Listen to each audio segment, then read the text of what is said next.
আচ্ছা সোমা, তোমার মেয়ের কেসটা তো আমি শুনলাম, কিন্তু আমি ডাক্তারদের শেখাই, জুনিয়র ডাক্তারদের আমি শেখাই, সেজন্য একটু ভিডিও করতে চাইছি। তুমি বলো তো ইতিহাসটা, আমাকে যেটা বললে সেইটা আরেকটু গুছিয়ে বলো তো, কিভাবে কি হয়েছিল তোমার মেয়ের। শিক্ষক দিবসের দিন স্কুলে অজ্ঞান হয়ে গেছিল, 1 ঘন্টা সেন্সলেস ছিল।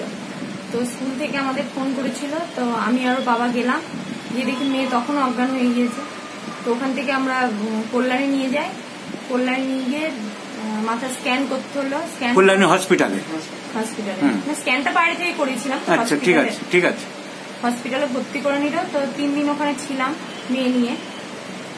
তো তারপরে মেয়ের তারপর বাড়িতে চলে এলে? হ্যাঁ, বাড়িতে ছুটি দিয়ে বাড়িতে আসলাম। তারপর তোমার মনে হলো যে হসপিটালে, তুমি যেটা বললে যে বাচ্চা বাচ্চা ডাক্তাররা হাউস স্টাফরা দেখছিল, একটা বড় সার্জন কাউকে দেখাই, এই মনে করে তুমি একটা নিউরো সার্জনকে দেখালে, কিন্তু ওনার ওষুধ খেয়ে কলকাতায় দেখালে, ওনার ওষুধ খেয়ে সাইড এফেক্ট হচ্ছিল মেয়ের। হ্যাঁ, বমি করছিল ওষুধটা খেয়ে।